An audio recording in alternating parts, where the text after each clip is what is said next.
Yeah. Yes, sir. Right. Morning, everybody. I want to welcome everybody to the Daviess County Commissioners meeting, June the 14th. We've got Eamon Weigler here from Sunlight Chapel, Washington, for prayer this morning. Wouldn't come forward to the podium. Thank you. Thank you for inviting me here. Let's pray. Father God in heaven, we just thank you, Lord, for this new day that you have given us. We thank you, God, for giving us life, for giving us the opportunity to share this time together. And I just want to pray a blessing on this meeting this morning, each one that takes part. Pray, God, might you give each one wisdom and knowledge. Give them direction, Lord, to make the right decisions for the things that are laid out before them. I just pray, Lord, that you might just bless them for their commitment to the community. And God, that you just continue to lead and direct each life here. We thank you, Lord, for health and strength. And pray, God, might you just watch and care over us today. Keep your protecting hand over us. And we just want to commit this morning to you. And whatever we've said and done this day be according to your will. In Jesus' name I pray. Amen. Amen. Thank you. Thank you.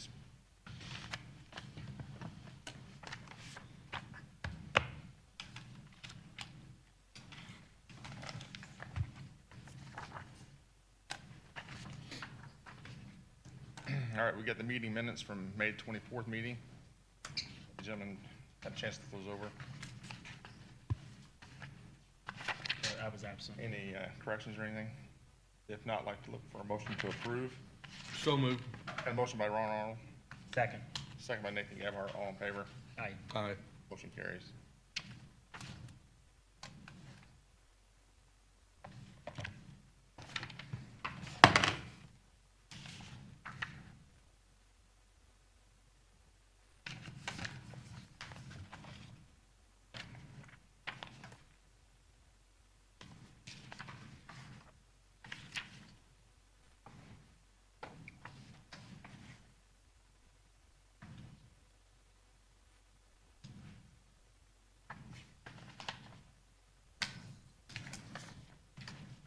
All right, Highway Department. Chris, morning.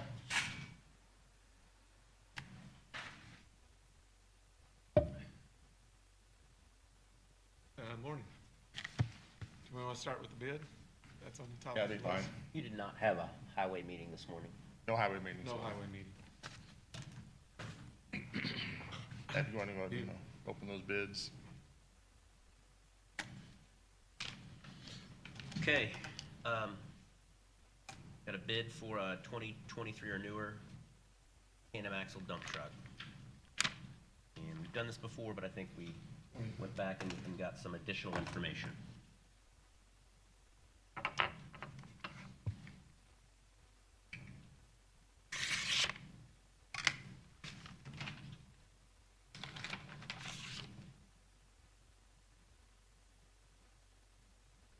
Bid bond. I think everything should be clean.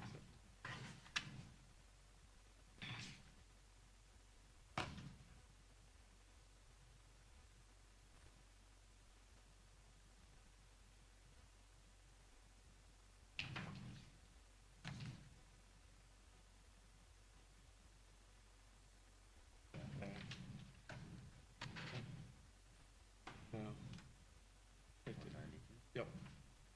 Okay. $192,286.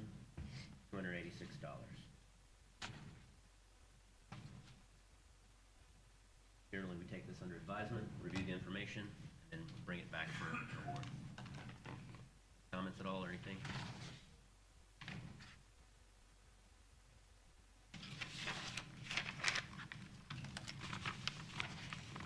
All right. We'll look at that, or did you anything? with No, I that? don't think so. Okay. Thanks, Look Chris. for a motion to take the bid under advisement, let the Highway Department review it and bring it back. So moved. Motion by Nathan Gabhart, Second. second by Ron Arnold. All in favor? Aye. Aye. Motion carries. All right, Chris? Okay, for project updates, I guess Kennelberg Road, they're in the process, the Milestone contractors changing out a multi-plate. They're putting a box culvert in there between 400 north and 300 north, so that's kind of the main thing that they're doing. Started today, or actually, they dug it out Friday and started replacing it today, so there's some hard road closures between 300 and 400, no through traffic. Then when they get this one done, they've got another one to do. That's kind of the main thing they're doing on that project right now. So are we still halfway on schedule with all the rains, or? As far as I know, we are. Okay. I'm gonna go out there and have a little meeting with them today about some issues that came up. Okay. But we're still on schedule as far as I know, and on budget. We had a little bit of, I guess, we had a little bit left in our kitty, but as it gets closer to ending the project, things came up and that starts Tighten it up a lowering. little bit, yeah. Yeah, tighten up a little bit. But we're not over it yet. The Bridge 155 bid specifications and plans. What I brought with me is for commissioner signatures to advertise, which we started advertising, forget what day it was, about a week ago, to get a contractor on board to start the bid process for our construction of our bridge in Montgomery. So what I brought with me from the consultant from the Lockmiller Group was the signing paper for you guys to sign for the bid specifications, and I got a copy of the bid packet with me, and Mark's here, and he's got a copy of the bid packet with him. We went through them in depth to make sure everything was good and everything was good that we could think of, and then I got a copy of the plan sheet for you guys to sign. And we did put it out there in the paper to advertise for bids, and we did have a resident or property owner reach back out to us. That kind of scared them that what we were doing, wanting to know if it was finalized, and they had a couple questions about it. So we met with them Monday morning, and made sure they knew what we were doing and they understood the right-of-way and the entrance and exit to their facility.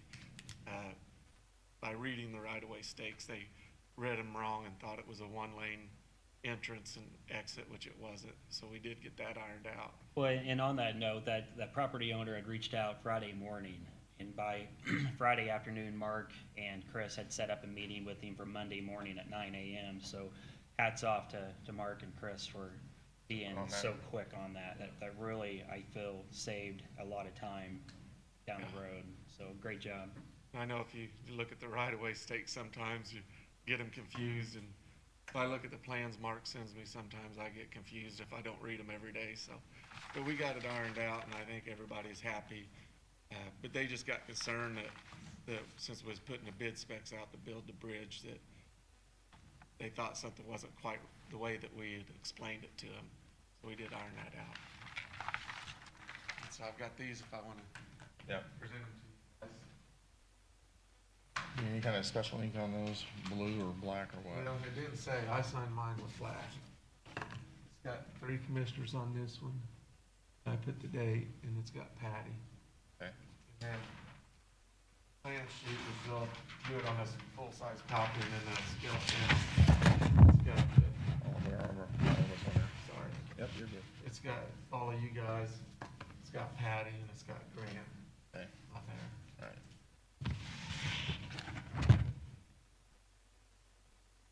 Patty hustle back, or is she tied up? Okay, I'd like to look for a motion to approve the advertisement of construction for bids for construction of Montgomery Bridge 155. So moved. Got a motion by Nathan Gabhart, Second. second by Ron Arnold. All in favor? Aye. Aye. Motion carries.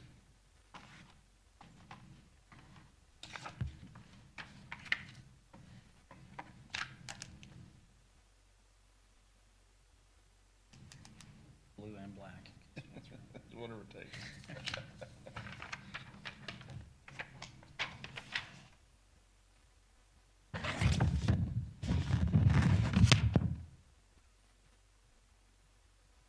Awful noisy over there. Really noisy.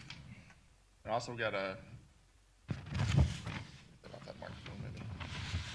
We got bridge plans for Montgomery Bridge 155 for 3 signatures from the commissioners to approve. Look for a motion to approve. So moved. Got a motion by Nathan Gabhart, Second. second by Ron Arnold, all in favor. Aye. Motion carries.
Chris, I'll let you have that back, and then just bring it back and let Patty sign it later. Okay.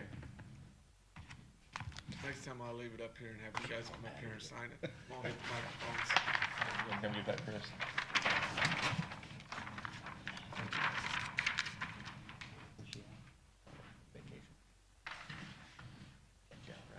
The other projects, as far as the highway department, as our routine maintenance and addressing public concerns that we've been doing have you heard about dust control several times, and we've been doing that.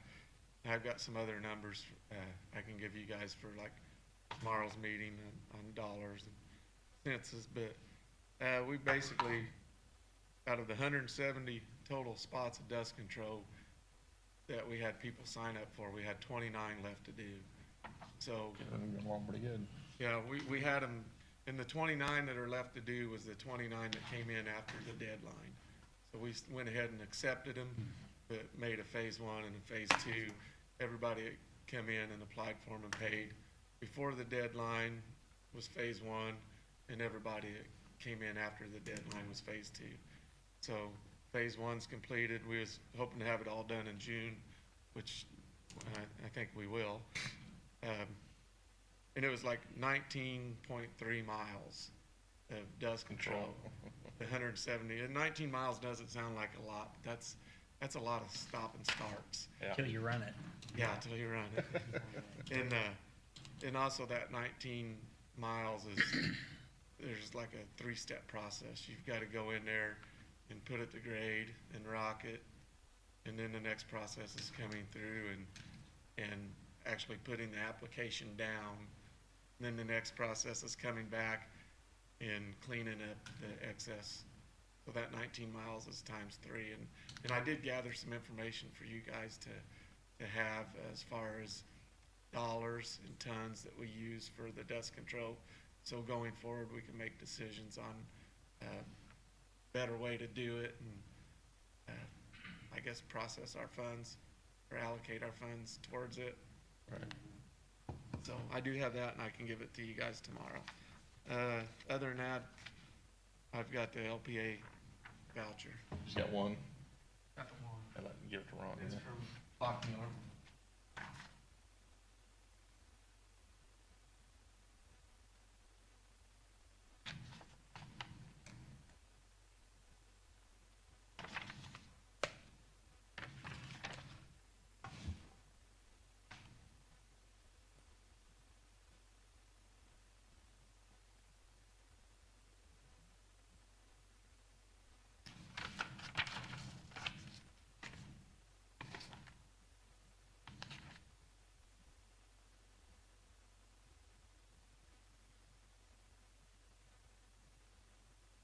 All right, we got an LPA claim voucher here for Lockmiller Group for Phase 4 of Hannibal Road for engineering services in the amount of $65,117.20. with an 80% reimbursable of $52,093.76. Looking for a motion for a single signature to approve. So moved. Got a motion by Nathan Gabhart, Second. second by Ron Arnold, all in favor? Aye. Aye. Motion carries. Go ahead, Chris. I think that's all I've got. All you got? All right. Unless you guys got questions. I just have one thing. If we could maybe look at setting up another Amish Safety Committee meeting in August timeframe. We talked to him about the last few years. Obviously, we always talked to him about the buggy permits and the amount of dollars we generate, and then how much are we putting back out on the roads. And obviously, we've come to find out that it's hard to quantify the amount of money we're putting back out on the roads because it's just hard to differentiate. But we all know clearly we're spending a lot of money to maintain the horseshoe and buggy damage. And the more roads we have paved out in that area, I just want to make sure that we stay ahead of it as much as we can, because at some point those roads are going to have to be maintained. And right now, I mean, we had a $60 buggy fee that we raised to $75 maybe 3 years ago, and currently it's bringing in about $200,000 a year, which is twice as much as we had been getting a few years prior. But I think it's safe to say, I mean, we're still spending significantly more than that on horse troughing, fixing the shoulders, et cetera. So I think this is the year that we need to consider seriously a buggy permit increase. In 2018, when they increased the gas tax, each motorist is paying around $155 a year in gas tax to the state if we drive 12,000 miles a year. And that's the number I've always kind of thrown out to the folks, but we don't want to go there in one fell swoop. I think we're going to have to get there, and that would basically raise $400,000, which is still going to be a big deficit. But anyway, it's got more of a user's tax. I mean, they get it, they understand it, but I just want to have kind of a conversation with them in August about where should that number be come January. I mean, we're all anti-tax, but someone's got to pay for it. Or somewhere. So, anyway, just want to get that word out there so it's no shock to them. We bring it up every Amish Safety Committee meeting, but I'd like to talk to them in August about We've that. got a meeting Thursday for the Horse Progress Days Okay. at Dinky's at 5 with a lot of the same individuals, so that'd be a good time. I can talk to them and set that up. Are you going to that meeting? I won't be that when, I think it's 5 o'clock. because it's just for the Horse Progress Show, Yeah. right? Thursday, isn't it? Okay. Well, since you already got the meeting scheduled, just tell them we're going to increase our buggy permits. Just tell them on there. No, but, no, I Why I understand. get in so much trouble? I'm just kidding. If the media's on the phone, I'm teasing. I think they understand, most of them that we've talked to. The last time you explained it to them, and to better help them understand, I've been tracking a little bit of costs that are directly associated with the horseshoe damage. Okay. If you don't have that information, then it makes it hard to quantify I know we the increase. quantify a little bit by just coming back and repaving those troughs after it becomes a trough. Yeah. I think it's, by that time, the road's already sustained a lot of damage. Yeah, I mean, I don't know if maybe in the future, I think I've talked to you about that before. Some of these roads that we know that's got heavily traveled by buggies and stuff that we see a lot of damage. I don't know if we ought to just chip and seal that, like a single chip and seal. And when that thing starts wearing through, we can quantify exactly what the damage is then, because we know what it would take to come back and re-chip and seal that spot again, instead of letting that wear through all the way through the asphalt. Yeah. Just an idea. on the outside. I was with Chris a week or two ago, and I was surprised at St. Mary's Road. And I think we greatly underestimate the value that the Amish community has to the economy of Daviess County. There's a lot 100%. out there, but at the end of the day, we have to be fair. Oh, it's incredible what they do to the economy, but you know, they also feel that the fairest tax is the user's tax. Tax, yeah. You know, so they're not against it, but without presenting the numbers to them, it's hard for them to quantify Hard to, yeah. how we're getting our numbers. So. Right. I think So- we need to be fair about it for sure. Yeah. So maybe just talk to them about setting up a meeting in August for the safety, and that way we can hit off all the other bullet points, and we can get on there in August in case, that would allow us to have another meeting in case they want to bring a larger group together. Right, they got some, after you present it, they might want to come back with some Yeah, So, Okay. yeah, I can do that. sounds great. Thank you. Well, that's for the bridge. I'll sign that. Thanks, Chris. Have a good one. Yeah, just give me a call.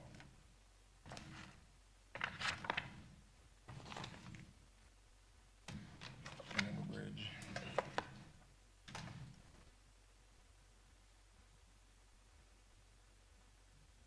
All right, next item on the agenda is a RTC communication update regarding infrastructure development zone.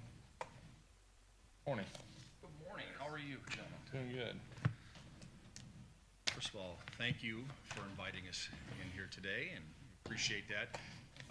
My name's Kirk Lehman, I'm the CEO of RTC Communications, and I've got my colleague here, Nate Willis, who's our CFO, and as part of our commitment to the infrastructure development zone, we committed to the commissioners to give them a yearly update on what we're doing as an organization. But before I get started, I just want to kind of remind the commissioner of our journey at RTC. It began back in 2017. We spearheaded an initiative for rapid growth within the 3 counties that we serve. Part of that actually was incubated from a conversation with one of the first officials I met here in the county, which was Mr. Ron Arnold. He came in late 2017, early 2018, and expressed the need for Daviess County to be a fiber-fed community. It's important to the economic development of the organization or the community, and it's important to attract young businesses. More importantly, it's a way to, for housing starts. We know today that most folks looking for homes, if it doesn't have access to rural broadband, they bypass it. So with that said, what we're going to do today is we're going to talk a little bit about the journey that we've been on with providing fiber to the home throughout Daviess County. And I think at the end of the day, you're going to agree that RTC is a big part of the solution for Daviess County. Our goal is simply to provide fiber to every premise in the county of Daviess County, okay? So we handed out a little flyer here. We're going to walk you through this a little bit. But based on the current data that we have today, there are 14,688 unique premises in Daviess County. Those consist of businesses and residential customers. As of today, I'm honored to say that we have, at the end of this year, we'll have about 10,500 Daviess County premises under fiber, okay? Since the implementation and the approval of the infrastructure development zone beginning in March 2021, we've served an additional 2,170 homes in Daviess County. To date, we've got about $35 million of our own money invested in the communities. Sorry, I gotta use my glasses here. And we do still have some copper plant out there. You talked about a little bit about the Amish communities, and it's been a little bit of a challenge for RTC because obviously most of the residential customers in the Amish communities don't buy fiber. They don't buy broadband. But with that said, we've committed over the next 4 or 5 years of investing about $500,000 into those communities to bring fiber if those communities should choose to adopt a broadband solution at some point. In fact, we've gone as far as developing a broadband solution for the Amish communities we call Faithful Connections, which limits their end users downloading potential music and those things that we follow the 30 different bishops that we work with up in that area. So we're teed up and ready to go from an Amish community perspective. So let's walk through it a little bit. Going back to 2021, we invested about $3.2 million. We passed 1,300, just under 1,400 household or premises throughout the county. In the city of Washington, we added an additional 3 fiber distribution hubs. Each fiber distribution hub serves about 288 residents. We also did South Washington, which is approximately 450 residential customers in South Washington, with a handful of businesses as well. And then we constructed our entryways into Odin and Lagodi, picking up some more additional Daviess County customers. In 2022, we entered into Odin. We've got about 647 premises located in Odin, so our plan is to complete by the end of 2022 a complete overbuild of the city of Odin. It's a $1.7 million investment by RTC. In addition to that, we also worked with Graber Post, and we did what we call South Odin build, and we served an additional 77 premises as we brought fiber down to Graber Post to provide them some redundancy. Looking forward, our future, we've got the Rural Digital Opportunity Fund that we've applied for and won. That'll serve an additional 928 DC premise by the end of 2027. It's a $13.6 million build, $11.8 million investment by RTC. And if you look at the payback on that, it's about a 25-year payback. So it sort of illustrates our commitment to the community. We also applied for a USDA Reconnect grant. That will serve an additional 2,600 premises. That's a $33 million endeavor, which of $8.3 million would come from RTC. Again, the payback on that is about 15 years. We promoted multi-gig capability networking, and we're expanding the USDA decision in fall of 2022. So we're not sure whether we're going to continue to participate in the Reconnect program, but we have applied for it, and we'll find out shortly if we've been accepted to that. We've been doing many edge-out builds. The engineering teams, our sales teams bring us out a ton of opportunities out there where what we call an edge-out, we can get to a customer within a mile or two or multiple customers. And the Infrastructure Investment and Jobs Act, which is a $65 billion allocation for broadband infrastructure. RTC is monitoring that fund opportunity, and we'll be looking at partnering with that as well. So the thing I'd remind the board is, if you think, by the end of this year, we'll have nearly 11,000 premises of the 14,688 that are in Daviess County. It's that last 4,000 that's expensive. We spent $35 million getting to these folks, right? Our engineering teams are estimating that last 4,000 about $30 million. Okay, they're very rural in nature, so it's gonna take a little bit help to get there. We do appreciate the infrastructure zone that we were allotted last year. We take that lightly and appreciate it. Daviess County, we still have a lot of heavy lifting to do. We've been changing lives one at a time. I would take what we've done in the county, I'd put it right up there with any infrastructure project, roads, waters, sewer, gas. I mean, it's important, right, for the community and for Daviess County folks to have access to infrastructure. Couple of factoids. If you look across the United States, 100% of emerging adults in the United States are online. It's important, if you want to grow the community and you want to attract small businesses. 75% of all small businesses start in the United States start in their homes, so it's even more important that they have access to rural. The other thing I would remind the board about is that our 2 speed tiers for residential customers is 500 meg up and 500 meg down, and up to a gig. So we only offer 2 packages. To keep this into perspective, the average customer across the world has access to about 5.5 meg. 1 meg is equivalent to 1,000 gig, all right? Or 1 gig is equivalent to 1,000 meg. So let's just show you the type of speeds that we're providing the customers here that you all represent. But again, it's the little engine that could, right? We've invested $35 million of our own money. We've also taken care of, we're a co-op, so we made sure that all of our customers are on fiber as well. We've also paid back a capital credit every year since I've been here and every year for the last 15 years. So we're a good investment for our member owners as well. But we need a little help to get across that finish line. We want, with our goal to make Daviess County an all-fiber community, actually the first county in the state of Indiana to be all-fiber. It's going to take a little bit of help to get it up that last part. So, any questions? I'd just like to say that when we first started talking about this initiative, you have far exceeded my expectations. And one of the big things is, unlike some of your competitors, when you call with an issue, they're very knowledgeable and they get it taken care of. And believe me, for most people, that frustration or lack of frustration dealing on that end of it goes a long way. So thank you for that. I appreciate it, Ron. You know, the other thing to keep in mind is, you know, we have fiber deployed to nearly 11,000 customers.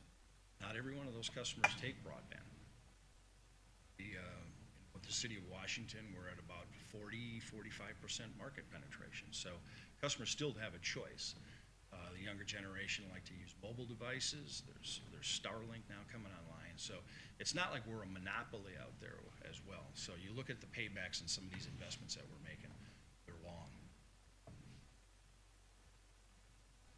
Nate? So if you take a look at the map on the backside of that, you know, you guys can see the orange highlighted areas are our current service areas. And then all the pink, I guess I'll call it, or salmon color, that's the RDOF build that we're committed to, that Kirk talked about over the next 5 or 6 years.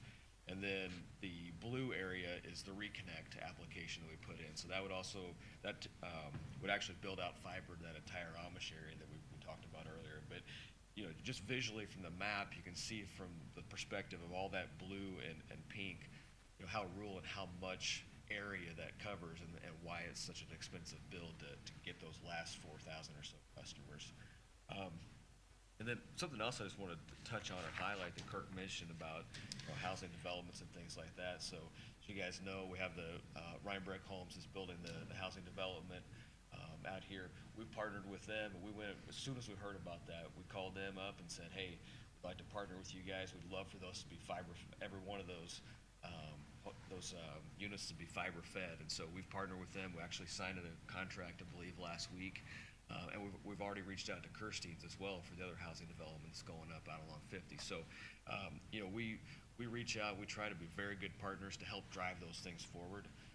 And we've been successful at that with both of those organizations. They're happy to work with us. So the other thing, just real quick on the timeline, and Brian and I have had some conversations about this, but the infrastructure development zone, the way that was put together was it's a 10-year exemption, but it's only for the assessed value in those first 5 years. And so originally the estimate, I think the value of it was around $800,000 or $900,000 over the 10 years. But that was built under an assumption that all of the investment in Daviess County to build the rest of the county out kind of happened in day one. Well, the reality in our world is that, you know, it takes a long time to build that fiber out. It's, you know, even a small fiber project can be a 6-month project, like Odin, for example. And so really at the end, all the investment we made in 2021, it's also based on what we actually have capitalized and finished up on our books from an assessed value standpoint at the end of the year. And so I think the assessed value of all of our builds that we reported for 2022 tax year at the end of 2021 was only $184,000. So you think about, we've got millions and millions of dollars of investment left, but it takes time. And so we're gonna bleed over that 5 years in a lot of this investment. And then also we'll only get 5 years more out of the tail end of that from infrastructure from a tax exemption standpoint. And so we're not formally proposing anything at this point, but Brian and I have had some conversations. It's just the nature of fiber builds.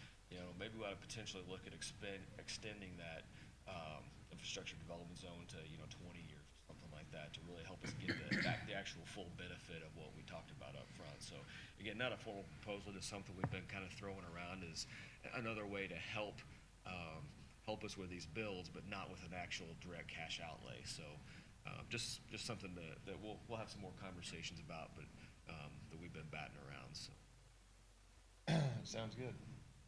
So lastly, I just leave you, you know, we serve southern Indiana. We have Daviess, Martin, and Lawrence County. So today we bypass about 17,500 homes in southern Indiana with fiber.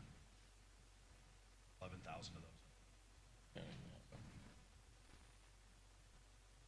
That's a great investment for the county. Yeah, something, Brian. Yeah. Come on up. Come up. Yes, thank you.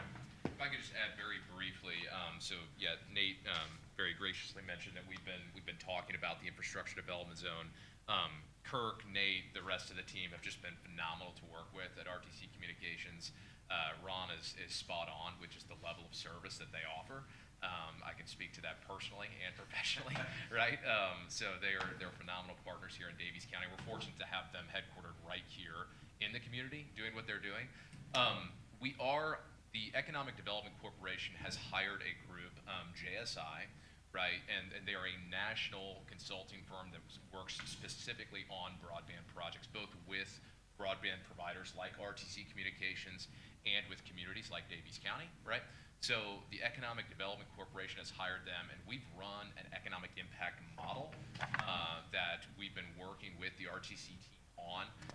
We want to bring you all up to speed on that here in the coming weeks to months. So stay tuned for that from us on what comes next with that. So continuing to evolve, right, as we look at this partnership with RTC and with other broadband providers as to how we can best accomplish making Daviess County a gig level community, right? So anyway, thank you. Just wanted to add that. Thanks, Yep. Ryan. Thank you, guys. Thank you very much. Appreciate it. Thank you. Right. We got the Land Bank Initiative, SIDC. Morning, Greg.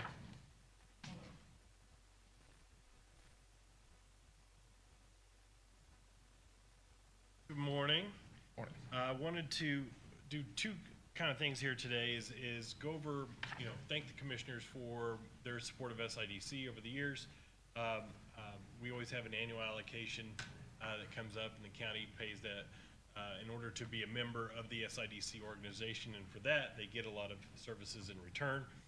I've given you two documents in front of you. First thing is the SIDC effectiveness report, which goes through a lot of the different projects that we've been working on over the past couple of years to help out our region.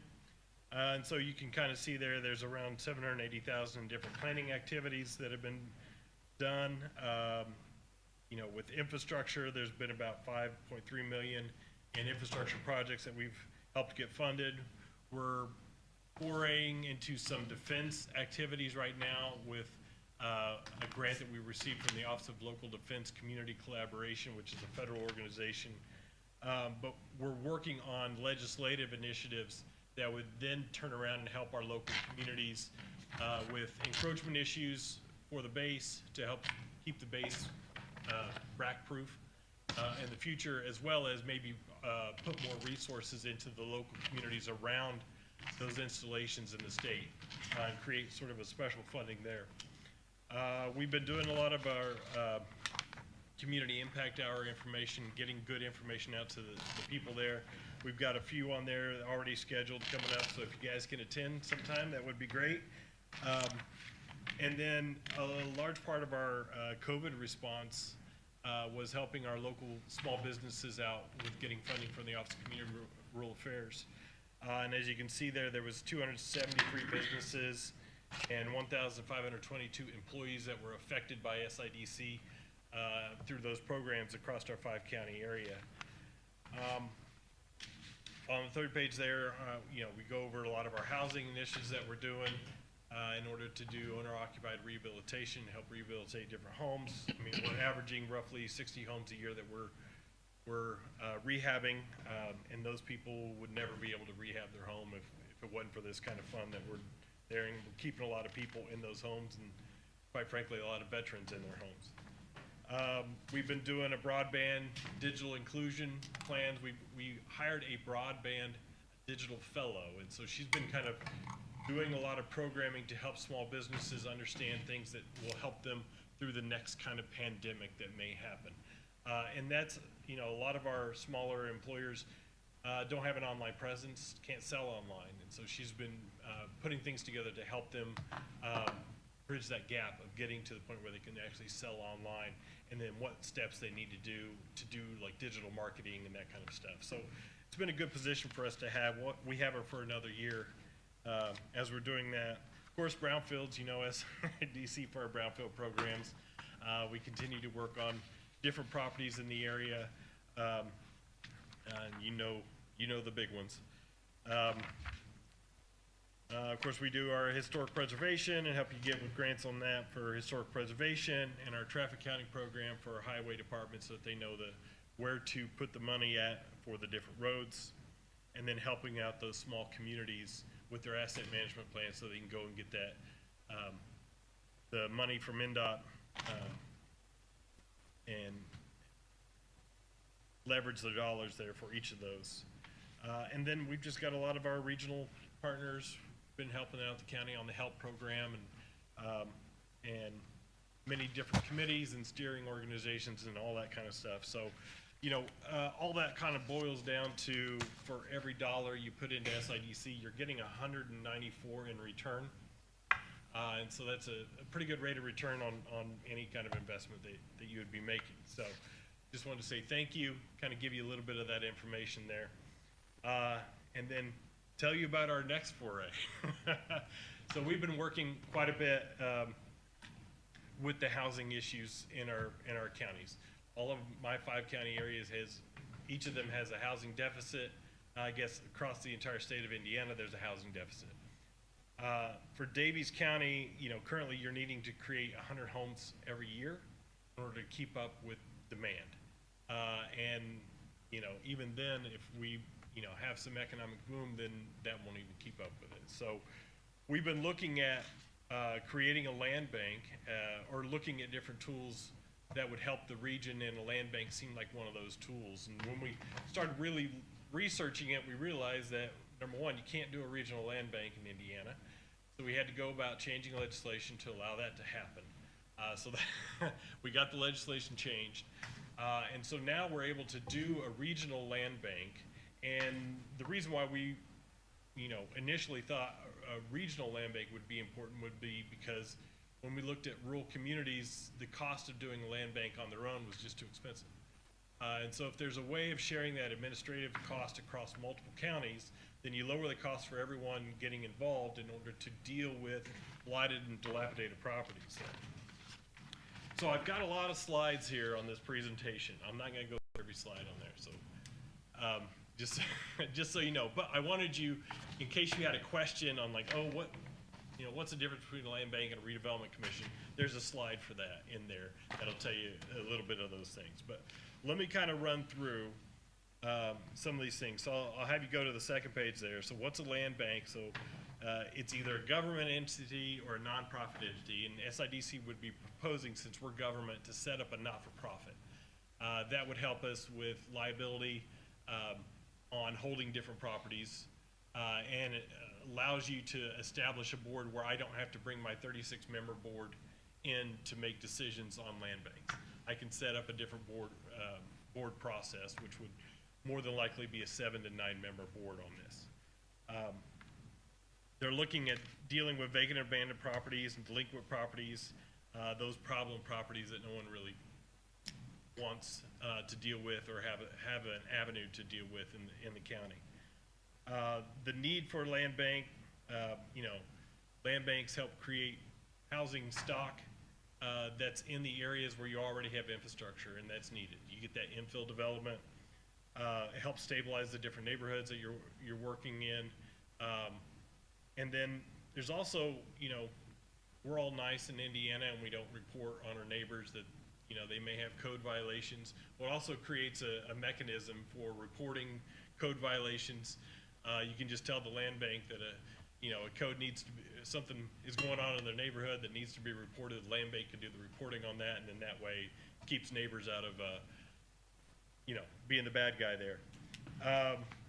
And then it also creates an oversight process for delinquent properties in those sales.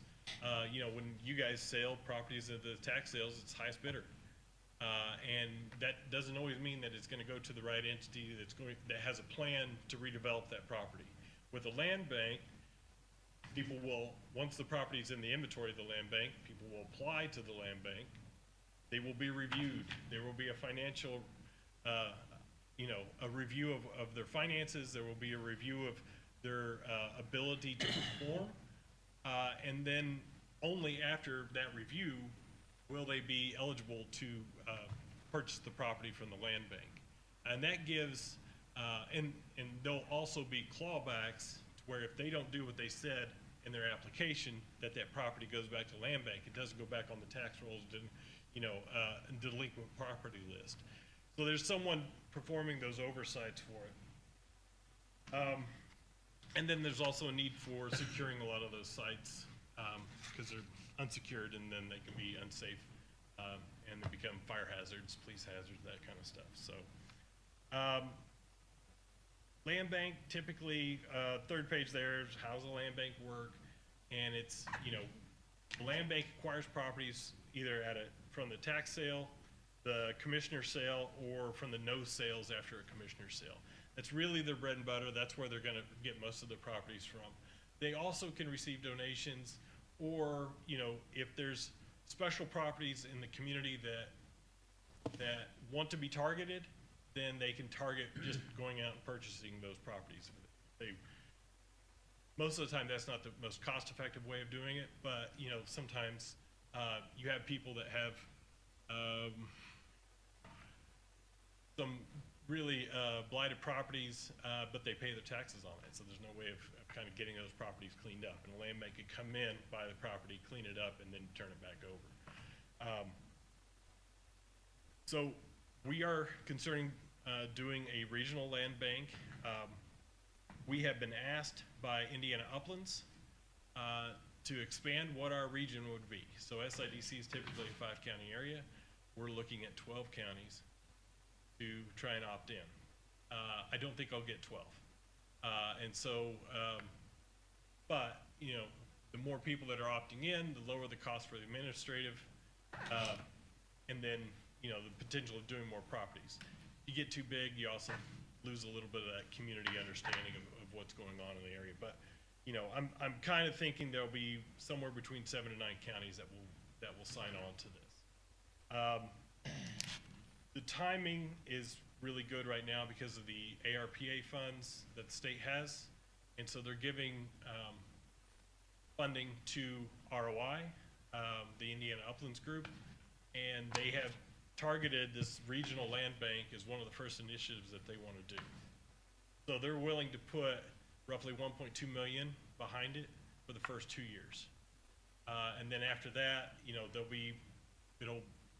essentially there'll be a sustainability plan with the counties if there is if there's a need there for it.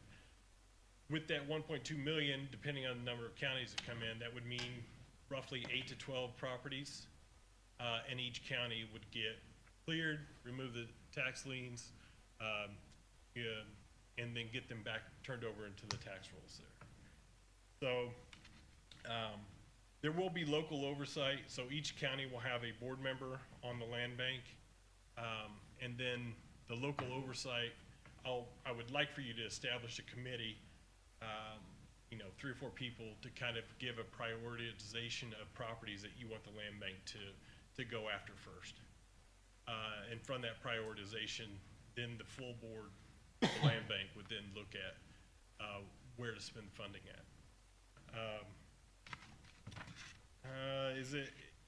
Next page, aren't land banks competing with the private market?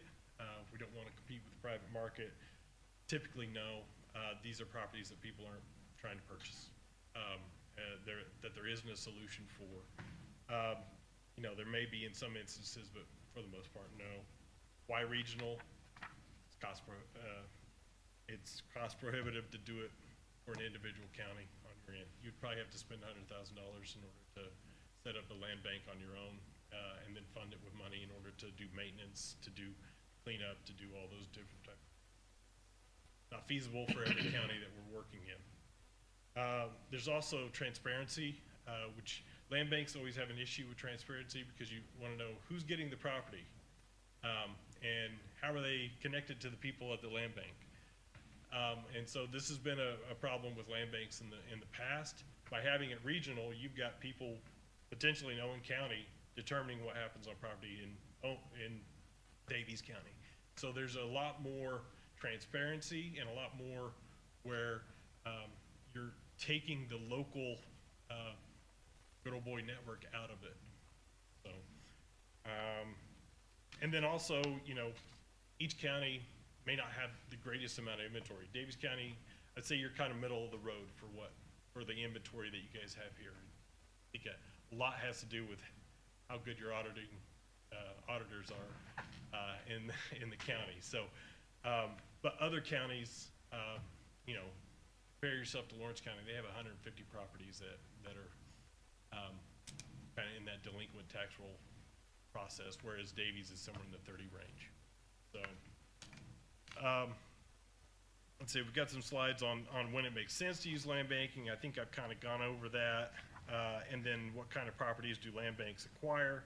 You know, again, it's that vacant residential tax delinquent properties. We are establishing the land bank to also allow for commercial and industrial property. So what that will mean is once we have this, once we know all the counties that are opting in, we can establish the land bank, and then we can take over certain properties that no one else wants to hold. And so, you know, we've got a few that are already kind of in our mind of what we will end up holding there at the land bank, because some of them are going through a remediation process, which will take a 4 to 5 year time frame to be fully complete. And so you're not going to be able to market those properties for a certain number of years. So we will be looking to do that with, you know, some of our more environmentally damaged properties in the county.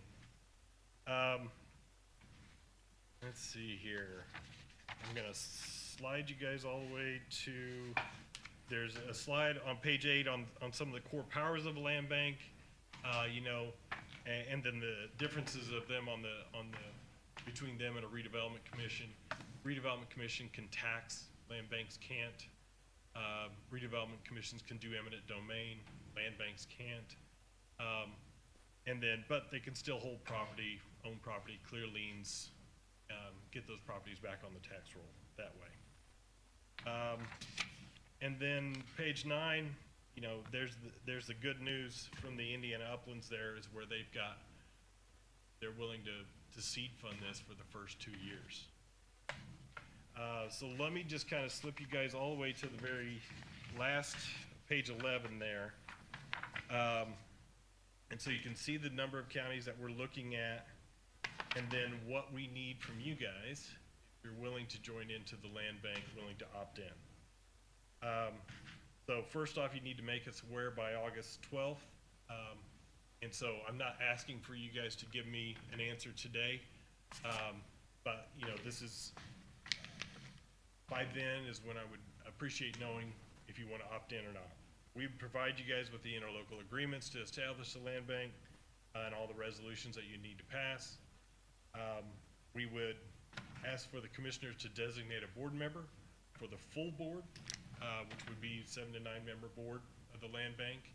That would be making, well, once it's up and running and really cooking and people are putting in applications for purchasing property, they'll probably be meeting monthly on those in order to determine what, you know, the sale of those properties. And then establish a local prioritization team, and that's the group that would, you know, after a tax sale, after a commissioner sale, they would look at those properties that they would want to try and get in the hands of the land bank. And those are, you know, your typical people, the auditors, assessors, code enforcement, commissioners, realtors, and even fire departments, because a lot of the fire departments like to have land banks in their region because it takes care of properties that catch fire all the time. And so they always have a good idea of where those properties are that are an issue. And then, you know, even though Ready is seed funding us for the first 2 years, we are asking for a nominal fee to join in, just to kind of make sure everyone is willing to put a little bit of stake in this, and that's a $5,000 per year. You know, in the future, when the land bank is more self-sustaining, there's a hope that, you know, from the sale of those properties that'll go back into the land bank, but it will never fully be self-sustaining. I mean, it will always be a service that is provided, and so there'll have to be some sort of amount that's put in there in the future from those counties, and that would be an administrative fee. And when I'm looking at budgeting, that's what I'm anticipating 3 years out would be roughly $20,000. And then you would set your budget on what you want to put towards cleanup. And so, you know, that would be on your discretion on where you want to put money at on the cleanup. Of course, where there's been sales, then we can roll that back into helping out in that number there with cleanup. But, you know, the sustainability model will be one of those things where that board really works on that sustainability model and make sure that they're dotting the i's on everything that I'm kind of proposing. And then, you know, like I said, the first 2 years, our goal is trying to do 16 to 24 properties in each county that opts in. And then return those back to the tax rolls. As far as this land bank would be concerned, I don't want to hold properties. I don't, you know, there's something to be said for bundling properties to try and get it into the hands of a developer. And I'm willing to do that for certain neighborhoods, but really, I would, my goal is to get the property back on the tax roll the next January, if possible. That way it starts, you know, generating taxes. You'll just put those back in the open market then? Yeah. So, yeah, there would be, you know, there'd be a GIS system where people could go on and see all the inventory of all the properties that are out there. There would be an application process where people would apply to the land bank to purchase those properties. And if everything checks out, you know, financially and with what their established plan would be for that property, the land bank is willing to sell it. So, but it does allow us control because we don't have to necessarily take the highest bidder. If someone's willing to, you know, wanting to just buy it to do a side yard and someone's wanting to buy it to rehab it, I'm probably gonna look to the person looking to rehab that property. So, Would we be able to assign our delinquent properties to the land bank yes, to handle for us? yeah, So basically, you would be replacing a service that we may already utilize. or, yeah. What, could you explain that? Well, don't we bundle our delinquent properties and work with an advisor on how to handle those and how to basically get them back on the tax rolls? So instead of doing that, if we just turn them over to the land bank, they take care of all that. Well, SRI would still have their, Well, yeah, they would still have the process in selling of properties. That's how you get the property to the land bank. You've got to go through those tax So you sales come in after district. that? We come in after that, yeah. Yeah. And those ones that don't sell are those ones that you would want to be in the hands of a good community partner that would do the right things with the property, then you could get over to the land bank. So it'd only be the properties that there was no offer on. yeah, these things that rotate through constantly. you know. That was Right, constant, right, and they never. Right. And ones that nobody wants in currents. I would say the ones with no offer would be our first choice, but there are other opportunities there. Even after a tax sale, you could push property over that way that, yeah, it would be on a no sale on that as well. Of But course, that's a year process too, and then, I mean, once that sale is made at that auction, then they got a year, the previous owner has a year to make that whole again. yeah, and that's part of it. Land bank will have to follow those same rules as a Right. regular customer. But if it's a no sale, then it can go over to the land bank and it makes it a lot easier.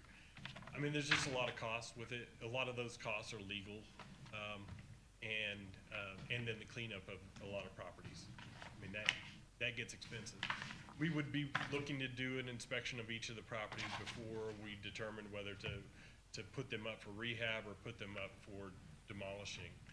And so, you know, there'll be an inspection fee that has to go along with those. And, but, you know, we've just been slowly getting more educated, learning a little bit more, and piecing together based off other models and other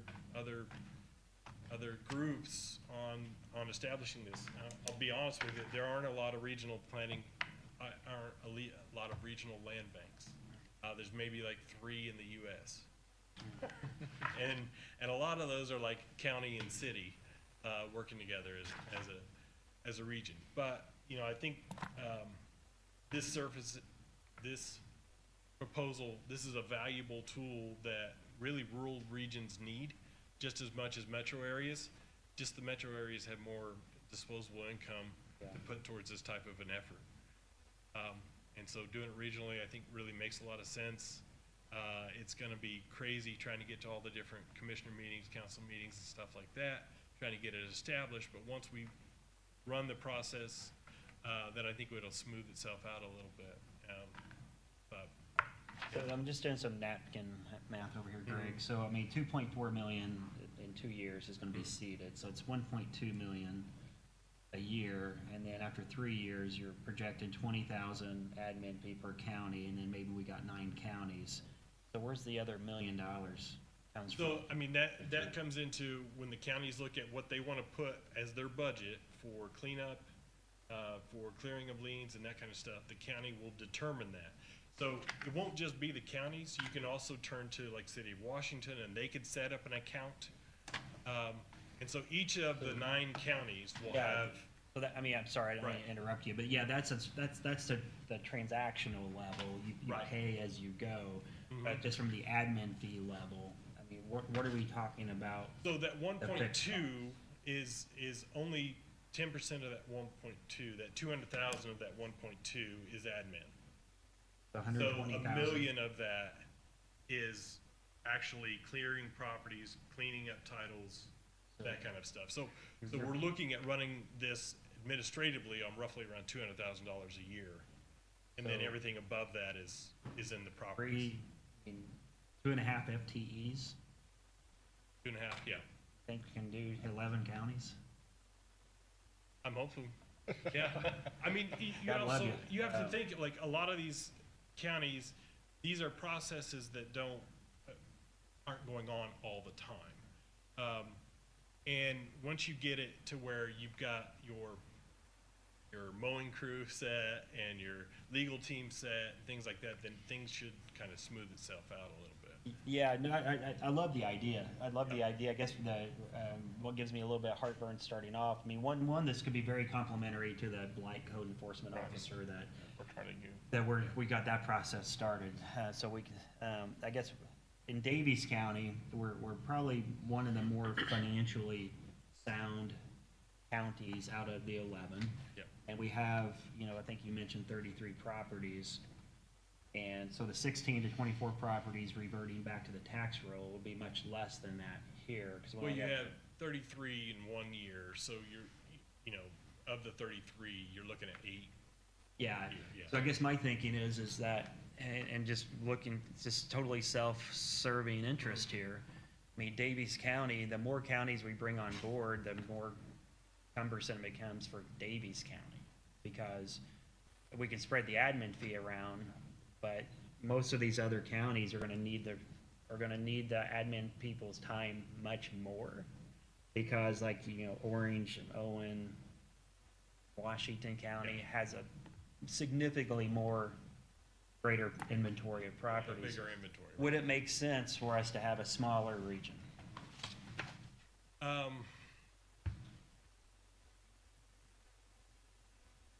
It's still county by county. I mean, if you look at your smaller region, the people that are around you are, like, Greene County has a higher number, Lawrence County has a higher number, Knox County probably has a higher number. Martin is just, it just depends. I'm just saying, again, I'm just talking out loud here. I love the idea, but if we're talking $200,000 in admin fee, and we have 10 counties, Yeah. we pay 20,000. Yeah. If we have 4 counties, we pay 50,000. In my personal opinion, I'd rather pay 50,000 and only have 4 counties, and we can drill a lot deeper in Daviess County. Whereas if we have 20,000, That's- we got yeah. 11 counties, your attention is, we may have 8% of your Yeah. attention. I mean, I certainly like doing it with a smaller region. What I've been charged with is trying to do this larger region. Charged with by who? Indiana Uplands, ROI. Okay, Because of the seed funding. okay. Well, and I think what would happen is, say we get on board with him. If we fund it, our money, put more money in than other counties, we're gonna get more of the service. Yeah. It always comes back to it's gonna take money to do things. So if we put more money into it, Yeah. they're gonna spend more money in Daviess County. My question is, what's the demand? And Yeah. we'll have 2 years to determine that. Yeah. And you'll start taking care of those properties that aren't gonna be back on the tax roll, right? So, Yeah, I mean, we've had some properties that they might be paying taxes, but they're not generating their high use. And so it'll be able to I mean, right, determine, yeah. my gut feeling is right now we need as many tools in the toolbox as we can get. We just got a toolbox maybe a couple months ago, and we don't have any tools in it yet. We're gonna try to get a blight control code enforcement officer, try to get that ordinance. So I'm okay going forward, with it, and, I mean, and I know you're not asking for an opinion today, but you gotta visit 11 counties, and we like to be efficient in Daviess County. I mean, I would like the commissioners to consider approving it today. It's $5,000 a year. I would today too. And I saving think- some I think time it's- and just see how this thing works out. I think Will you guarantee me you'll take care of the Crane gas station and the Hoover Farm? Yeah, right. Yeah, we got about 9 properties on our mind here, and I don't want Green He County said- he said- determining which he said ones we get those at least are. 9 of You them. guarantee that and I'm there, buddy. Yeah, I wish I could guarantee those on that. We'll try to guarantee. Yeah, and, I've been having conversations, but it's willing property owners on those, I mean, So- I love the idea. I'd make a Yeah. motion to fund 5,000 out of edit to fund this Yeah. regional bank, or whatever fund the council determines. You know, I'd really like to see the foundation step up and pay that $5,000, but I'll leave that up to you. Well, hey, that's It's all the same money after at the end of the day, right? something to I consider. will say, you can, since we're using ARPA to establish the land bank, you can use ARPA funding, on the land bank as well. Guess we'll let the council decide where the funding comes from, but I'll make a motion to go ahead and participate in the regional bank and fund $5,000 a year. Hey, I got a motion by Nathan Gabhart, I will second that motion. second by Ron Aron. All in favor? Aye. Aye. Motion carries. Now you can tell the other counties, we got it Step up, knocked you out. got- I already got one All jumped you got in. is, yeah. If they're gonna be step right slowing up us there. down, then maybe Yeah. they don't need to be in the, We'll have to, do some resolutions and things like that to make this, to formalize it, but I really appreciate it, and like I say, I think this is going to be a good thing. To be honest, we were much too easy on that, but you do a great job and your organization does a great job, and we certainly appreciate it. Yeah. Because I can look at project after project, so. well, to Ron's point, having that trusted relationship and having years of experience with the quality of product you deliver allows us to be more flexible with these types of decisions, so we were pretty easy on you this time. I have a feeling some of the other counties are gonna rake me over the coals. We'll see what happens. That's what Jessica's for. Kick She's them out, say, look, bodyguard. yes, When they get kicked out, just come back to talk to us again.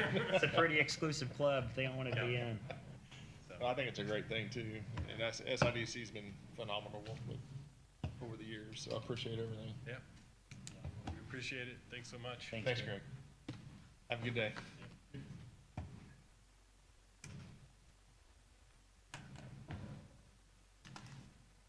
All right, I got the Deborah Compel, Compel, HVAC preventive maintenance service agreement. DeBra Kimple, right? Deborah Compel. Morning. Good to see you. Thank you. Good. There we go, thank you.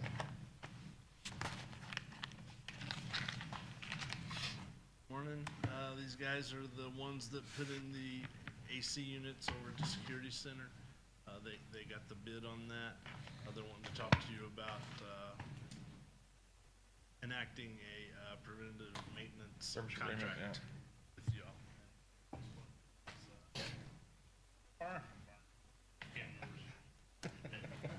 Morning. Appreciate you guys letting us come in. My name's Brandon Bedard, born and raised here in Washington as well, so it's good to be back home. So, like Gary had said, we did the big project over at the jail, replaced, a big portion of the rooftop units over there. And what we were here to talk about is doing a preventative maintenance program on all the equipment that is over there. Once you've made that large an investment in that equipment over there, it's important to continue to maintain that, keep that running up to date, and make sure everything is running as efficiently as possible, and just extending the lifespan of that equipment as well. The biggest factor as far as doing a preventative maintenance, since we did install those rooftop units over there, we have a lifetime compressor warranty on any unit 25 tons or less, so which would be all but about 2 of the new units that we did install. As long as we have a quarterly preventative maintenance program with the county, we will, you know, give a warranty of a lifetime compressor warranty on that.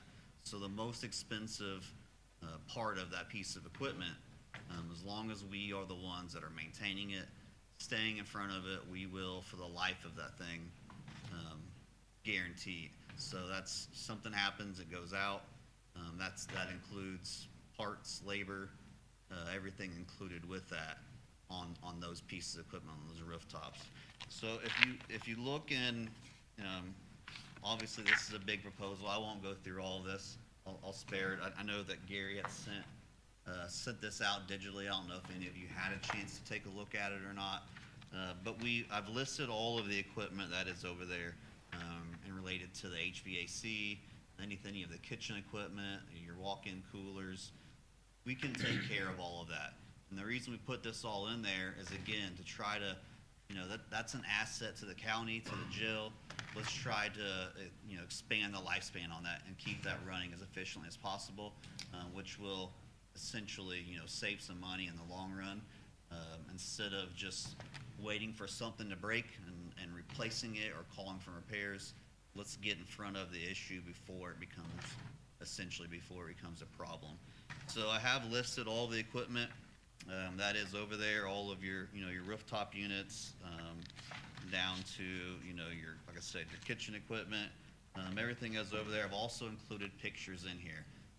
It's easier to sometimes visually see something as opposed to just reading it on a list. So you can see what we are talking about when it's listed. Most everything should be in order, picture-wise, is according to the equipment schedule list as well. So it kind of gives you a visual. Once you read, hey, what is that? You can take a look at it and see. We've also included, after these pictures, what we would call task sheets. So what this is, and it breaks it down into the 4 quarters. It's basically it's going by manufacturer recommendations on your piece of equipment, what type of preventative maintenance should be done to that. It's just like when you're taking your car in to get your oil changed. There's a whole lot more that's getting checked.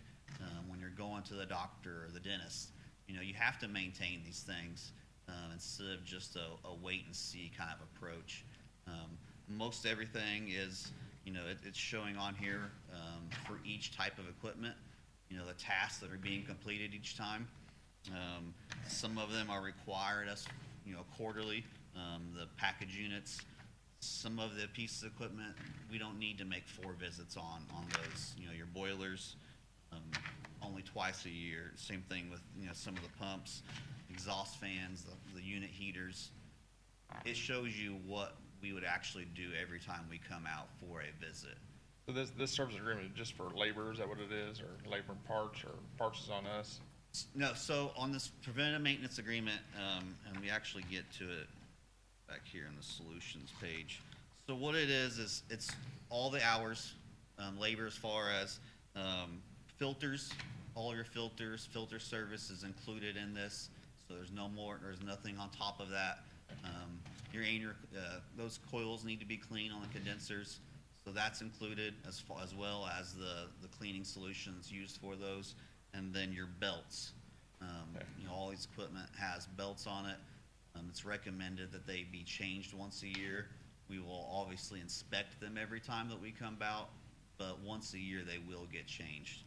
And then again, the biggest thing is your lifetime compressor warranty on the very large purchase and installation that was just recently done. We also offer, and I met with Gary and Mark, we have a program that's called Service Edge, and it kind of outlines a little bit, but it's a digital platform that we use where every asset, piece of equipment, we treat it as such. It's in our program. Every time a technician comes out, does any type of preventive maintenance or a service call, he enters that information in there. It's in there forever. So it gives a history of every time that something has been done to any of that piece of equipment.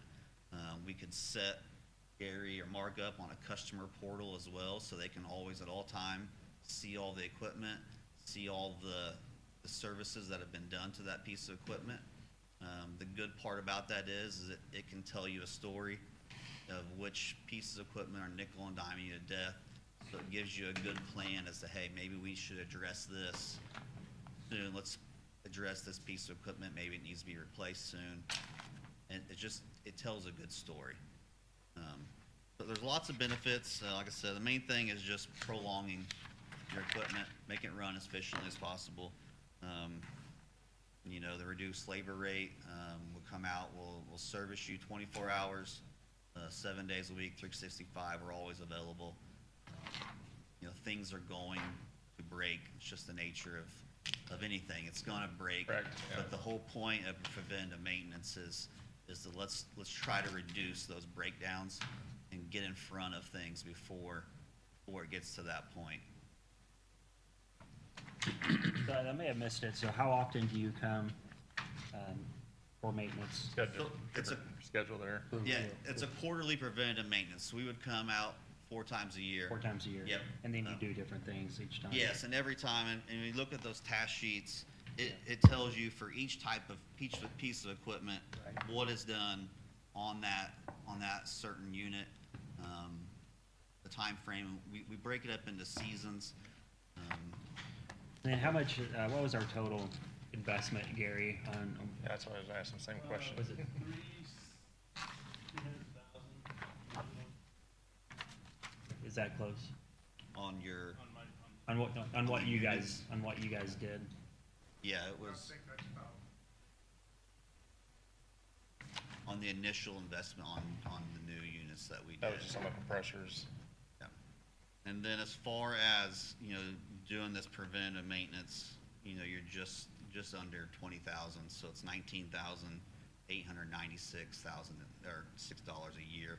For the first 2 years, right? Yeah, so we offer a multi-year option, and we've always offered this, probably more so now than over the last couple of years is the way it's been. The multi-year option is probably your best bet at this point. Your first 2 years, you are locked in at this rate, and then the third year, it will go up as a 5% increase. So you're gonna lock yourself in. It's easy to budget that way as well. Whereas, I know that just for us, the cost of filters in a year have jumped 23%. So if they jump again, we're gonna eat that cost. It's not a hard contract, and I want everybody to understand that. It's not a hard contract. It's simply just a service agreement saying we will do this service for this amount of dollars. So regarding the filters, I thought this was a service agreement. Does it include supplies as well? Well, he said, that's what he said, Yep. belts, filters. Belts, filters, the coil. And all except All our units are under 25 ton. There are all but, I believe, what, 2? 2 out of the 9. Yep. 3 out of the 9. So you have 9 rooftop units that were replaced. Reasonable, really. 6 of the 9 would fall under that 25 ton and under. You have a 50, a 40, and a 26 that would not You're gonna have that anyhow, right? qualify for the lifetime compressor warranty. They do. But You may not get that lifetime do you compressor. still service those? We will still service those, yes. That's filters. So with us being in front of it, it still will prolong the life of that unit. We just can't. And the warranty isn't valid unless we sign the agreement? Yes, A lifetime warranty. it's a lifetime Lifetime warranty. I mean, that's, first off, your price to me is not too bad for what you're providing here. Right. But I think this should have been part of when we purchased the equipment, that was explained that we had to do that. That's a good point. The warranty should be based on a manufacturer's warranty Okay. regardless. I mean, if you're a qualified service technician, then you're qualified. So the warranty being tied to you is, I don't know, it's kind of a, I don't know how to describe it. It's a minor thing, but it would have been helpful knowing going in. Yeah, most manufacturers already have a 5-year parts. Yes. We, as a service company, offer the lifetime. We So, still, so in 5 years, everything's covered. So in that 5 years, we're gonna spend $100,000 with your service agreement, and if we brought other folks in, then we obviously have to pay them. But, you know, would it be 100,000 or would it be 25,000? Yeah, but Where it gets complicated, they're and they don't not- know what was installed. they're not cheap and just have a priority on their list, because you don't wanna have something break down and go days and not be able to get Yeah. somebody here. Right. With the old units They that were got out you. there, we were spending Yeah, they got you covered. 40,000 a year maintaining what Yeah. I'm, Yeah, I guess my only request would be that, I mean, the philosophy, the cost, I mean, it's overall, it's probably gonna, they're all decent. It's hard for me to agree to an increase in year 3 when we're not there yet. You know, we may have deflation for the next 2 years, so my only request is that we, you know, whatever we talk about for that time period, and then whatever, and then when we renew it, then whatever the market rate is, we discuss the market rate at that point. Right. But to give you an automatic raise today for year 3, it's just something I philosophically struggle with a He bit. said it wasn't a hard contract, so we can Yes. cancel it at any time. You Yeah, can- those are what scares me the most. This is not, like I said, and if you look, in the terms and conditions, it states so. I came from another industry before, I worked at the Raw Temple, I worked with hard contracts. Anytime the font goes to number 6, I get Right. scared. So it's, all it is, this is just simply a service agreement. I get it. So there is a 30-day, at any point, you can opt out, just give us a 30-day notice, and there is no penalty. So if you opt in for a 3-year deal, and first 2 years you're locked in, and year 3, a 5% increase comes, and you say, hey, we want to cancel, I don't disagree, but this is gonna be one of about 600 agreements we have on file. Right. And on Wednesday, I have no idea which ones renew and which ones don't. So once we sign it, right? I mean, I'm still paying for an AOL account or something from years ago. Barry, you say you have a maintenance budget that this will come out of? I guess I could put it into my budget. That's how you want to do it. Your air conditioner. Get about 70,000. So I would do- If you want to put it in my budget, that's fine. Where's the equipment in? Pardon? The equipment that we purchase, whose budget is that in? Pay out of that. Okay, whichever budget that comes from is where the service probably should come from. Okay. I think you did rainy day. and we went. No, I mean, back. the equipment. I mean, Equipment, we well, went we down, can but look at our range. additional We can look back. appropriation to We do can it. look back too. I mean, look back at where it came Oh, from. I see, okay, well, I wanna clarify, I mean, just from a 10,000 foot, I mean, whatever line item equipment goes in, then that's where this should go in. Now, where we fund it from Right. will be where the council chooses, but does that make sense? Yeah, yeah. Yeah, but how I do maintenance, 70,000. Okay, so can we That's bump, the kind of discretionary. okay, Things that I get to pay the grease trap needs, yeah, this needs. Without having to come and ask. do we just bump that to 90 this next budget cycle, or? Yeah, I think it needs to be tied to each departmental budget, or else we'll never know. Keep track of everything, yeah. Okay, yeah, I can do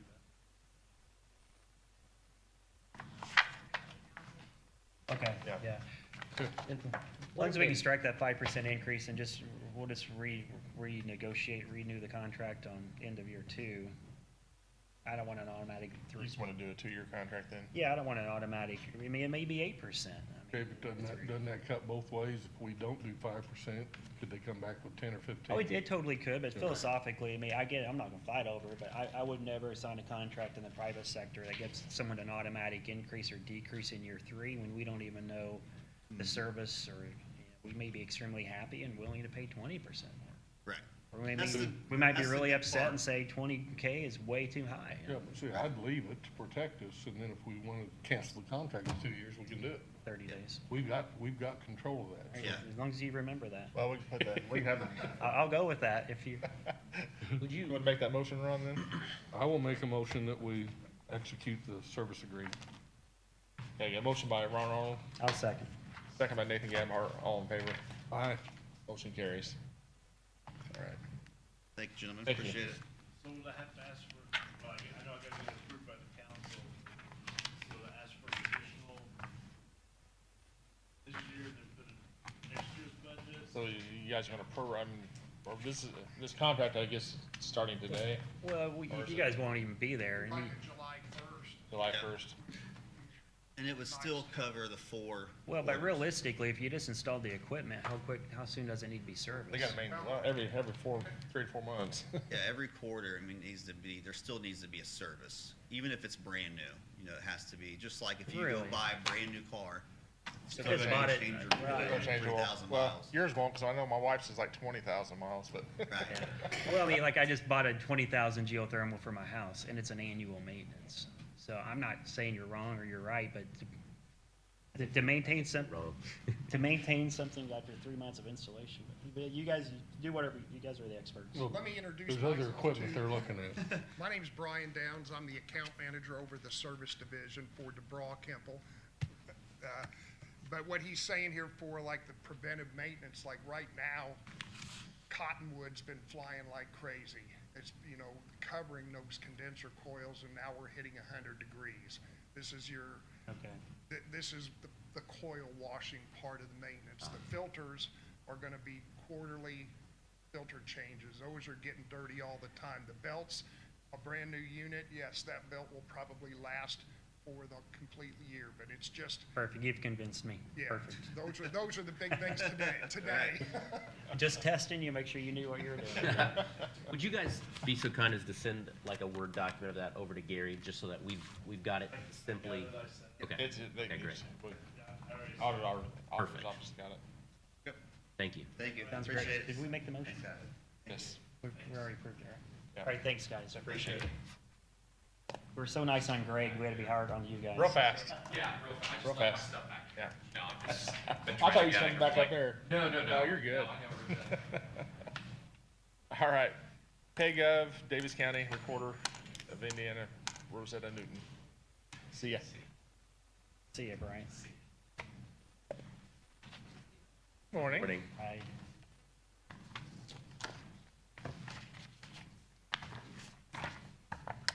Good morning, I'm Rosetta Newton, Daviess County Recorder. I am just here for the PayGov, just to get the service agreement for this approved. Did you receive all of the information that was sent through, so everyone has kind of had time to review all this? There is no fees on this. All the fees that will be charged will go to the customer. I believe Daviess County has already got this service. From my understanding, I believe the clerk's office has this service. And I did drive to Jasper, to Dubois County, and spoke with the recorder there, and she explained how everything works, and it's very friendly.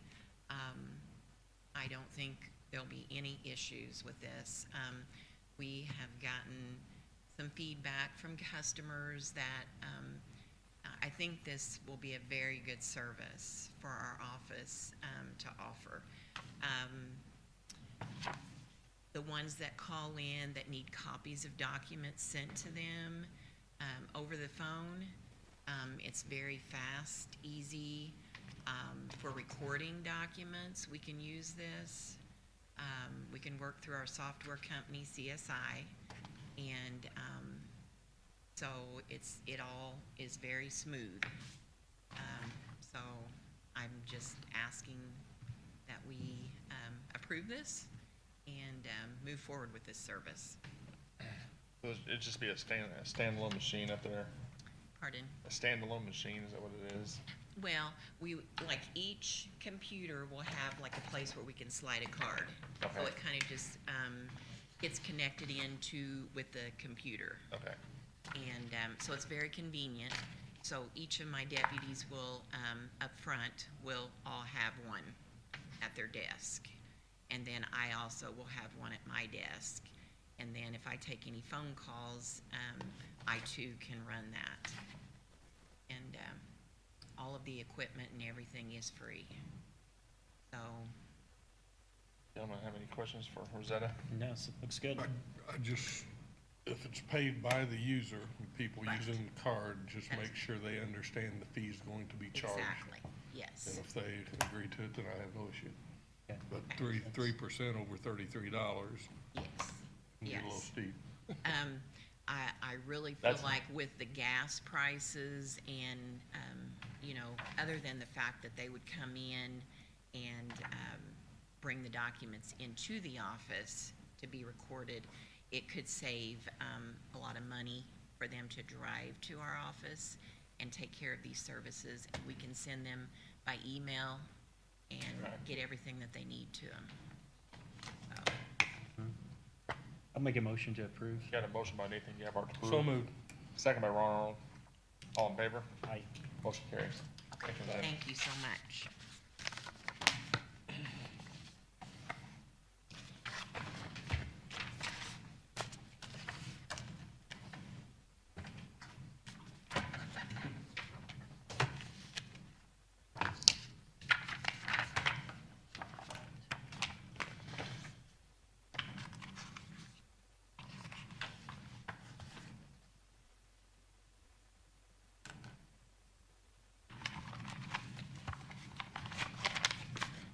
One spot there.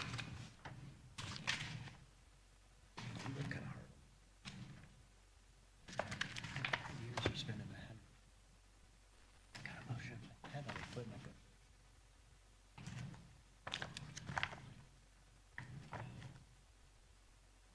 All right.